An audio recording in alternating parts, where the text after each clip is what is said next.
Earth Angels! Kamusta? Welcome back to Pinay Angel Tarot. This reading is a love message for no specific sign. This is for anyone, kahit ano man ang zodiac sign mo. General love reading. Kaya maaaring mag-resonate o hindi. Pero pag nag-resonate, comment nyo para alam ko. Kamusta kayo, guys? Tingnan natin ang energies connected sa'yo sa love life mo ngayon. Okay. Make sure na naman nag-like na kayo sa video, subscribe and hit the notification bell. Comment present para alam kong nanonood kayo. Okay. So, kuha ko din kayo ng mga messages. Tumalon siya. Okay. Okay.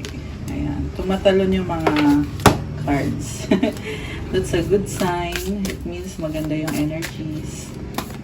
At kuha kayo from this deck, babasahin natin from the book mamaya after ng reading. So, unang card mo is playfulness. Laughter is the best therapy. Have some fun together and remember, love is the greatest healer. Alam mo kung problematic man tong connection na to or relationship na to, itawa nyo lang daw, i-enjoy nyo, at pwedeng i-heal yung isang situation. 1, 2, 3 angel numbers. Oh my gosh! Start pa lang, may angel numbers na agad. Okay. Love daw yung mag-heal sa relationship nyo or sa connection nyo. So, yung angel numbers na yun, it means take it one step at a time. Huwag madaliin. Everything has its natural course. Ang mahalaga, take the first step.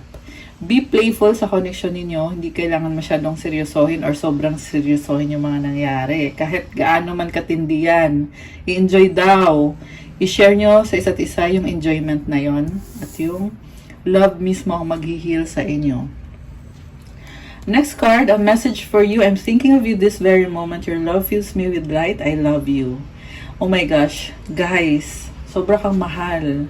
Iniisip ka niya ngayon at yung love mo ang pumupuno sa kanya, nagpapasaya sa kanya. Grabe, sobra kang mahal.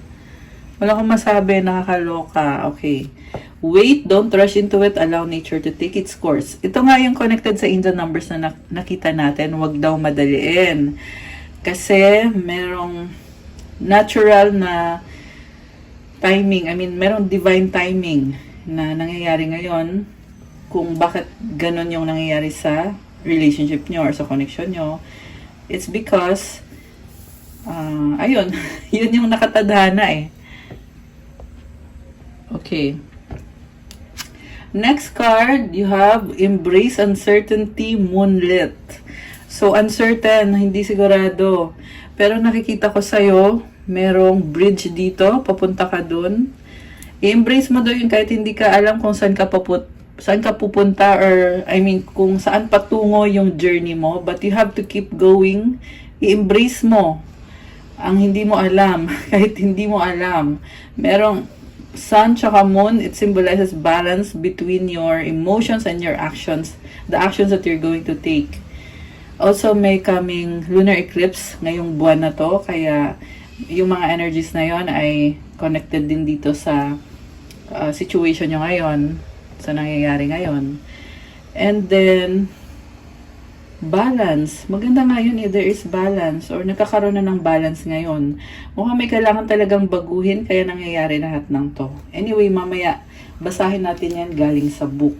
So, tingnan natin yung sa tarot cards mo. Overall energy is 8 of Wands. Communication, travel.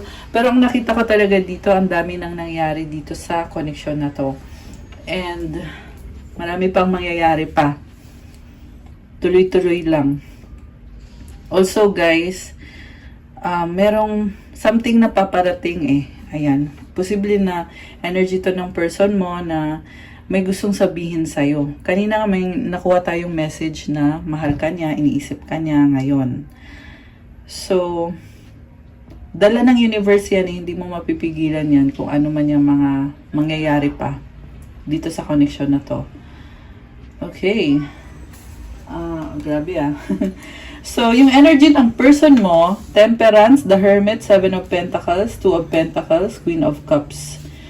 So, gusto niya magkaroon ng reconciliation or pagbabalikan kasi sobra siyang nahihirapan sa sitwasyon pero iniisip niya sarili niya kung anong makakabuti sa kanya. Kaya siya nagdesisyon na mag-focus sa trabaho niya alagaan yung career niya or yung finances niya, stability. At binabalanse niya kasi may responsibilidad siya. Gusto ka niya, pero kailangan din niyang magtrabaho. Marami siyang kailangan gawin, busy siya. At mahal ka niya, may mga pangarap siya, hindi lang sa sarili niya, but sa'yo din. Queen of Cups is someone na connected sa emosyon niya. At ang nakikita ko sa person mo is pang long term yung tinitingnan nito eh. Siguro hindi siya masyado nakafocus sa mga detalye, sa kung anong nangyayari ngayon. Pero malakas ang intuition nitong person na to, pinapakiramdaman ka niya. Temperance, merong angel wings, ang ganda, sobrang ganda. So, nakikita ko dito guys na meron siyang sinasalin eh. Ayan o. There is balance between fire and water.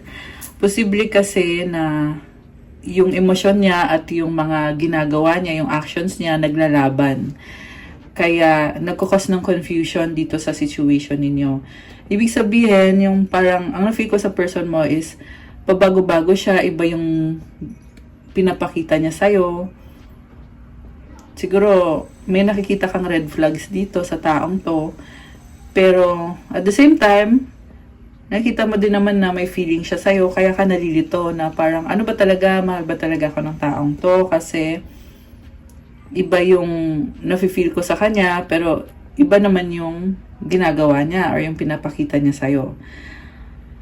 At siya naman, sa part naman niya, kinakalungkot niya yun. Parang hindi niya sinasadya na ma-misinterpret mo siya. Parang na-misjudge mo ata itong person na to. Kita mo parang tumanda na siya dito. So, feeling niya wala siyang magagawa kung ganun yung tingin mo sa kanya. Remember na roles can be reversed, posibleng baliktad. Okay? Kaya i-apply nyo guys kung paano magre-resonate sa inyo. Okay?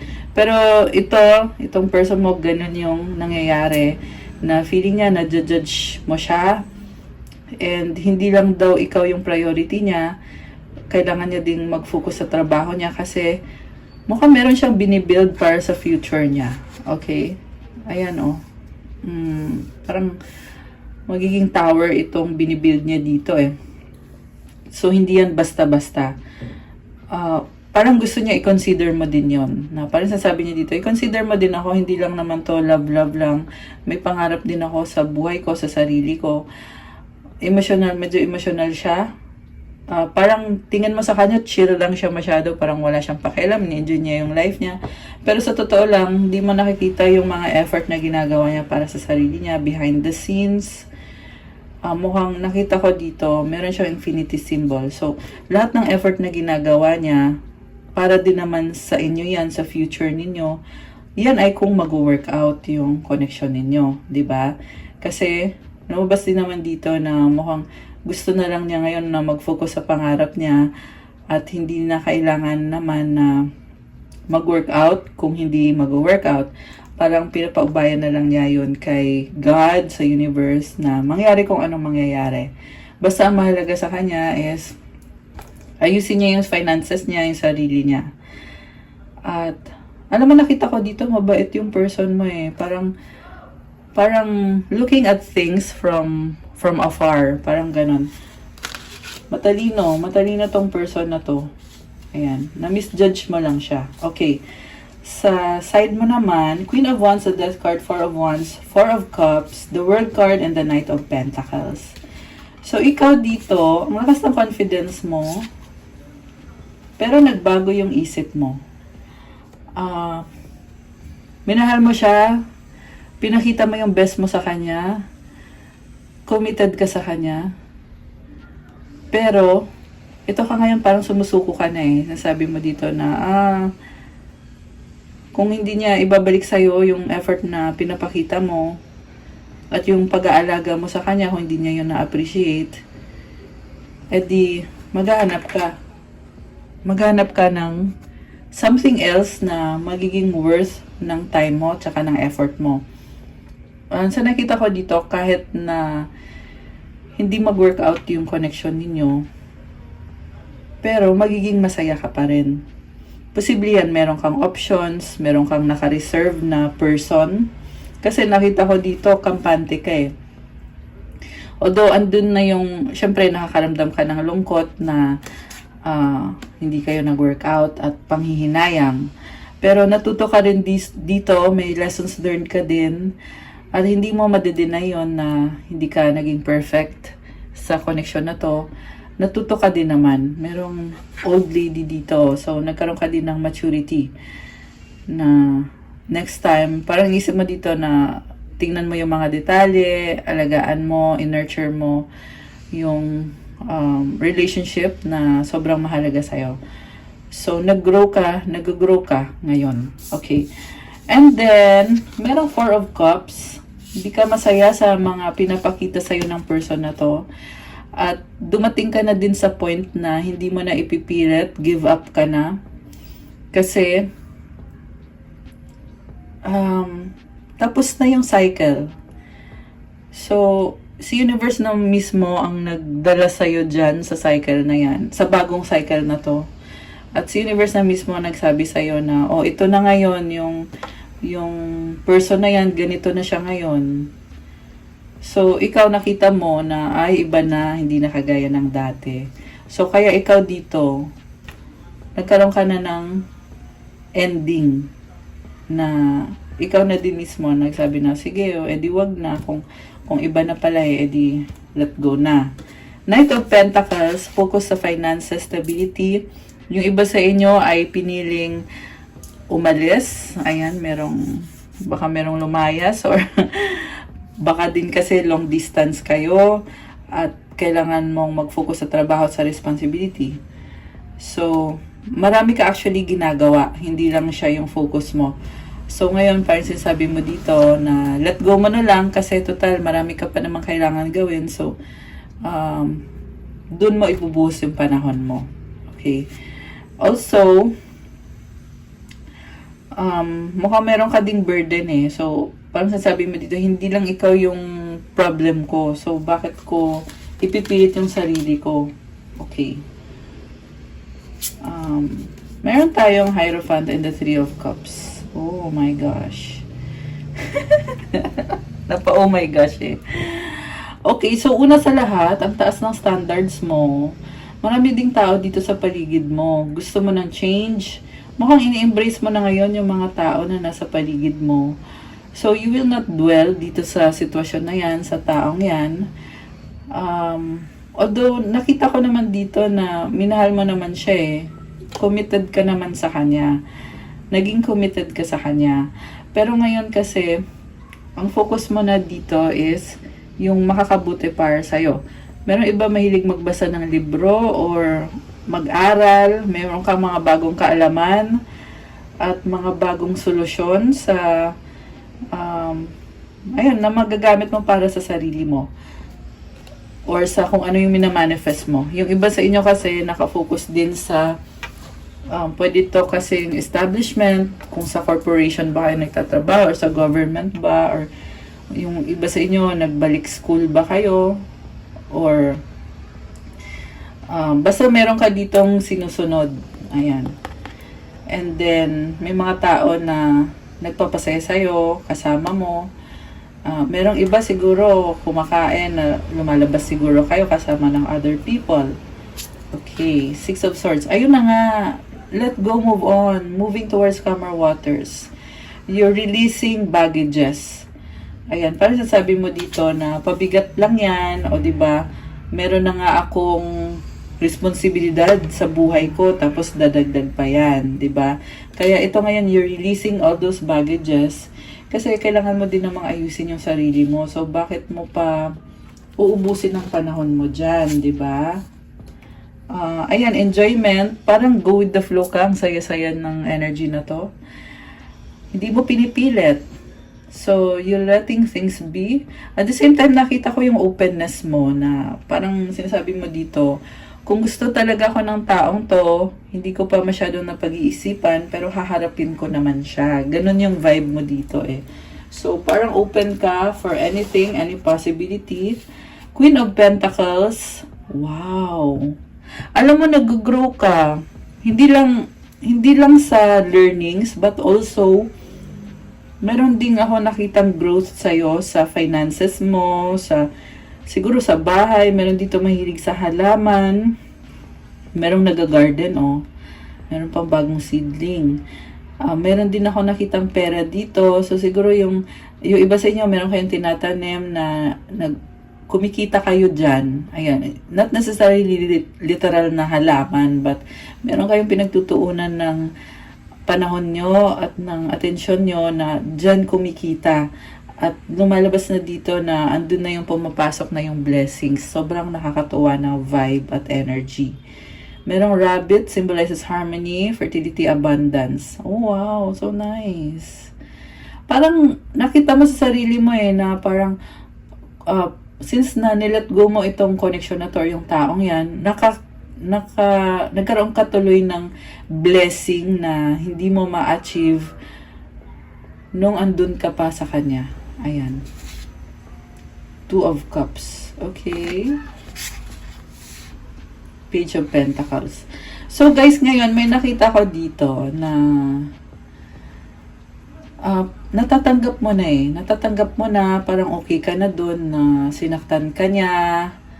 Ayan, kung ano man exactly yung ginawa ng taong to, natatanggap mo na. And willing ka na din na magparamdam. Ayun, willing magparamdam. Yan lang so far yung nakita ko kasi sarili mo pa rin ang priority, hindi siya. Pero andun yung willingness mo na parang, sige, di paramdam kong paramdam, parang ganun. Pero ito, self mo kasi yung master na dito, yung importante, yung mahalaga. And, okay, ngayon may na-feel din ako dito guys na merong bagong person at unti-unti mo na ding binubuksan yung sarili mo. Yung bagong person na to, magkakaroon kayo ng bond, ng connection, at baka soulmate mo siya or twin flame mo siya. Pero ang mahalaga dito is yung bagong person na yan, ipaparamdam niya sa'yo na secure ka sa akin. Pareho kayong excited, pareho kayong may attraction sa isa't isa. Pareho meron kayong maibibigay sa isa't isa. So, unti-unti mo din bubuksan ang puso mo kasi may nakikita ka sa kanya na opportunity at possibility. Mukhang itong person na to, meron din siyang masishare sa'yo in terms of finances, stability, career. Sobrang nakakatuwa. Okay. Grabe! Nakakatawa. Hindi mo pa to alam. Kasi nasa bottom of the deck yung cards So, paparating pa lang. Yung iba naman, posible, may idea na kayo. Ayan, okay. Next, 7 of Swords and the 6 of Wands. Ngayon, napakaingat mo na. Kasi ang daming tao sa paligid mo. So, maraming humahanga. Baka, yung iba sa inyo guys, parang sikat or talagang may mga tao dito na ikaw talaga yung target nila na gusto ka nila. Pero ikaw maingat ka na 7 of Swords energy. Bawat detalye tinitingnan mo na. Kasi nagkaroon ka na ng mga failed attempts dati. Ayan, kita mo yung egg yung isang egg basag, di ba? So, ibig sabihin, egg kasi symbolizes fertility So, ibig sabihin dati sa previous mo, meron kang sinubukan na hindi nag-workout. Hindi mo masyadong naalagaan. Kaya ngayon ito, nakita ko, maalaga ka na, detalyado ka na. There's victory, success, at options. Grabe! So, Knight of Swords, something na talaga mag-e-enjoy ka dyan, i-explore mo yan. Maraming tao. Wow, okay. So, tingnan natin yung sa person mo. Balikan natin.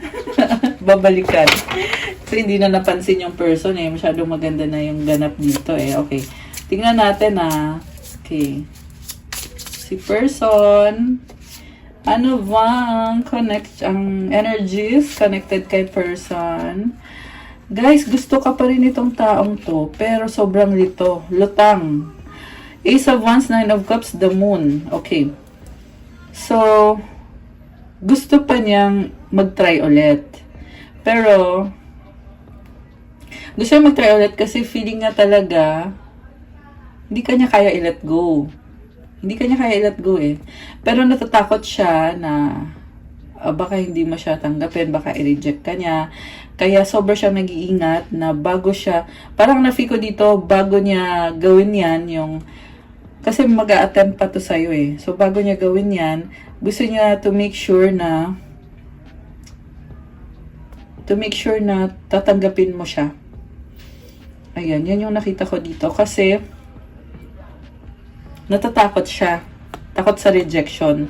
Also, takot din na baka nag-iba ka na bago na. Or, I mean, hindi ka na niya kilala. Parang ganun yung pakiramdam niya eh, na parang feeling niya, hindi niya kilala yung babalikan niya. So, yan yung pumipigil sa kanya. So, parang na-intimidate na siya sa'yo ngayon. At the same time, nakita ko dito na talagang pangarap niya talaga na makasama ka.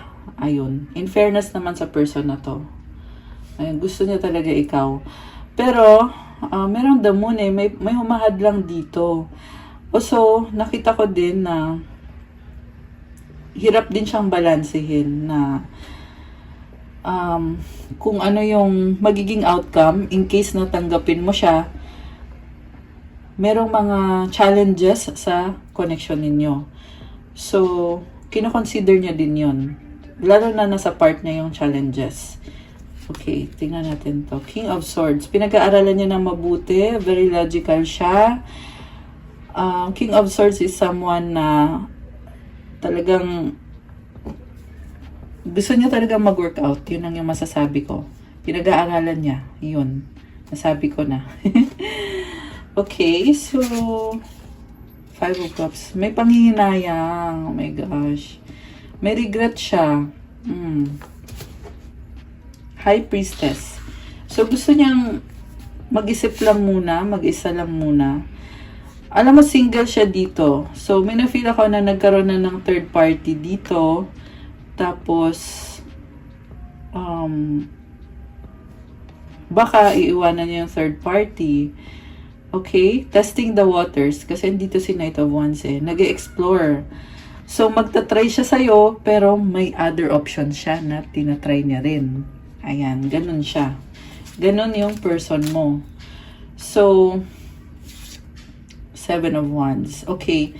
Pinipili niyang manahimik kasi may boundaries siya eh. So, mahal ka niya pero marami pa siyang hindi sinasabi sa'yo na pinipili na niya na wag na lang sabihin. Okay, the Empress. Parang ang gusto niya kasi dito na ikaw yung magre-reach out sa kanya. Kasi mahal ka niya at hindi mo alam kung gaano kalalim yung pagmamahal niya sa'yo at gaano kaganda yung pwede niyang ibigay sa'yo. Medyo may na-feel lang ako sa person mo na medyo mataas din ang ego. Na parang meron dito gwapong-gwapo sa sarili, gandang-ganda sa sarili. Ay, hindi ko yan sinasabi para insultuhin kayo ha. Sinasabi ko lang yung nakita ko sa person nyo. So, ganun yung vibe niya eh, na parang, siguro gusto niya ng attention mo, kaya hindi siya magsasalita. Kasi alam niya sa sarili niya eh, na sobrang ganda ng pwede niyang ibigay sa'yo na buhay. Ayan. Ganun yung pakiramdam niya sa sarili niya. Medyo egoistic, medyo gwapong-gwapo sa sarili, or gandang-ganda siya sa sarili niya.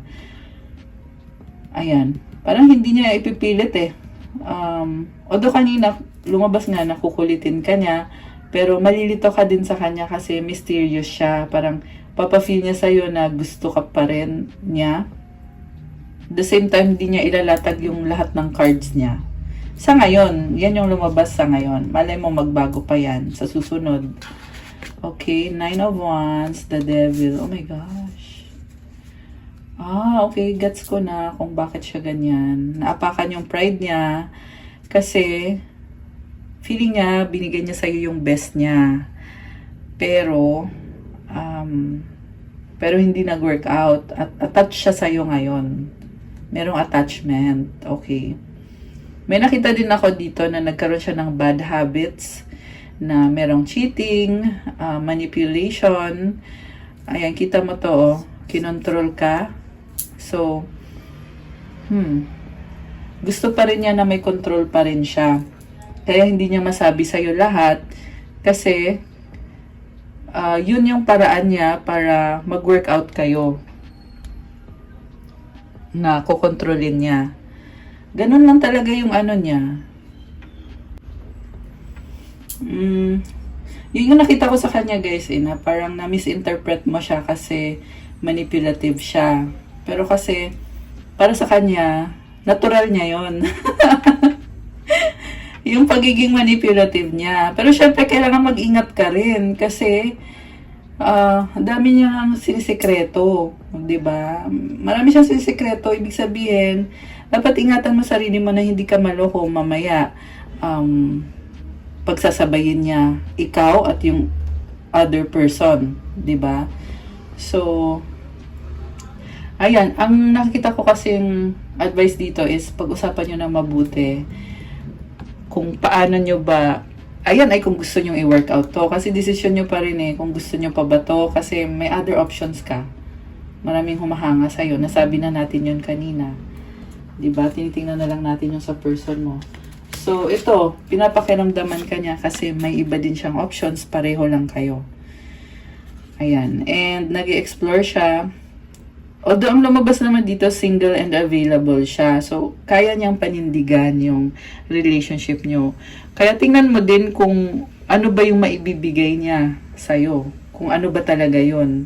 Kailangan madetalye, 'di ba? Para makapag-desisyon ka rin kung okay ba yun sa'yo. Ayan. Anong outcome dito? Teka, sandali. Ito. Tingnan muna natin. Tower, Ace of Cups, Transformation, New Beginning. So, nangyari ang lahat ng nangyari kasi, alam mo, magkakaroon pa ulit ng pagbabalikan dito. Kahit sabihin na natin na may kanya-kanya na kayong ibang relationship. Pero lumabas kasi dito na magkakaroon pa ng pagbabalikan or at least iniisip niya yung magkakaroon ng pagbabalikan or reconciliation.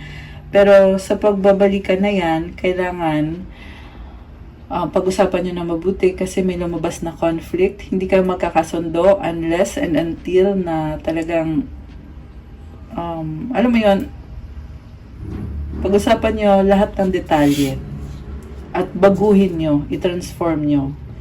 Ganun yung mangyayari dito. 8 of Pentacles. So, work on your relationship or your connection or your partnership. You really have to put in the work, the effort. That's the only way na para yan ay kung hahayaan nyo na magkakaayos kayo. Or yan ay kung i-allow nyo na magkaroon ng new beginning, another chance dito sa connection na to. Okay? Kung ano man yung nagbago, tapos na yon. Bago na yung mga energies. Kung ano yung nangyari. Kasi may tower moment na, di ba? Ayan, nasunog na yung bahay, oh. So, kung ano yung pinandar nyo dati, ayun na, tapos na yon. Iba na yung cycle ngayon dito. Ace of Cups and the Fool. Ayan, number 0. This is a totally new beginning. May nakita kong magtitake ng risk. 2 of Swords, merong nagdadalong isip. Ikaw to nagdadalong isip. Ayan. Pero pwedeng bigyan ng chance. So, it's up to you guys. This is about uncertainty. Sabi nga kanina, embracing uncertainty, di ba? And decisions and new beginning. So, the outcome is Wheel of Fortune, Lovers, 5 of Swords. Ang nakikita ko sa'yo, uunahin mo sarili mo, napakadami mong pangarap. Kasi hindi ka naman papayag na aapakan ka ng taong yan. Or at least ganun yung pakiramdam na pag tinanggap mo siya ng ganun-ganun lang, parang sinabi mo na okay lang sa'yo na apakan ka. Which is hindi, di ba? Kaya, ang lumabas dito guys is drastic change. Pipiliin mo sarili mo kasi napakadami pang mangyayari sa'yo na magagandang bagay. At alam mo yon, Ayan. May calling ka eh, Chariot, oh. So, tinatawag ka ni Universe na parang, hey girl or hey boy, ito na, oh. So, may maraming blessings ang papasok sa buhay mo. Ayan. With or without that person. Ayun yun, guys. So, basahin natin sa libro yung nakuha mong card, Moonlit, and Embracing Uncertainty. Ayan, ito yun, oh. Okay. Ito siya. A moonlit night might be beautiful, but it makes it hard to really see what's going on if you need to. Under the very gentle moonlight, we simply can't see exactly what's going on around us. If we go out into the night and the moon is in the early stages of the waxing cycle or the late stages of the waning cycle, there isn't much illumination offered. If this card comes up for you, it suggests that you don't yet know the full story around whatever question you're asking. It could simply be that someone else involved in your situation still isn't clear on what they do or don't want, so they can't tell you. Deception may be at play, which can bring up a lot of anxiety and even fear. All is not lost though. Remember, the moon goes in phases, and even if there isn't much light around your situation right now, in the fullness of time, everything will be clarified and illuminated, and you learn what you need to know. That will ultimately be healing for you and everyone else. Additional meanings for this card: the path forward isn't clear yet. Explore your dreams and intuition. Trust your feelings. Uncertainty is part of the current process. Wait before making your move. About the symbol, remember the beautiful moonlight is the reflection of the yang sun and the yin moon. It's a combination of the masculine and feminine energies. Oh my gosh, guys! So, combination of masculine and feminine energies. Grabe! Yang and yin. Nakakatuwa. Binabalanse ka. Screenshot nyo to, guys. So, you can read the message. Ayan. Okay na? Ayan. Para mabasa nyo ulit. Okay, guys, that's all for our love message for today. Thank you so much for watching, mga Earth Angels. I love you guys. I-like nyo itong video na to. Comment kung nag-resonate ba or kung nagustuhan nyo ba. Subscribe and hit the notification bell. If ever nag-resonate at gusto nyo ng more information or ng guidance, you can book a private reading with me. Message lang kayo sa Viber or sa WhatsApp para mas mabilis.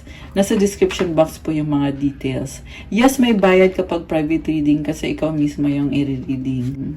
Although, pwede naman kayo magpa-reading ng something else kasi meron din kasi iba na hindi nag-resonate pero kailangan nyo ng guidance, pwede din naman yon. Check out my Instagram if you want to start your crystals journey. Yung mga crystals po paggaling sa akin ay infused with special prayers and mantras to bring out the best energy para magdala ng healing sa'yo, ma-unblock yung mga chakras nyo, and remove yung mga blockages para mas maganda yung manifestation mo, yung daloy ng mga blessings papunta sa'yo at yung mga nilalabas mo ding energy. So, tingnan nyo na lang sa Instagram ko at i-message nyo na lang ako, guys. Thank you so much, Earth Angels. I love you guys. I'll see you again soon. Stay safe and God bless po sa lahat. Bye! Good night sa lahat. Thank you so much. I love you guys. God bless po.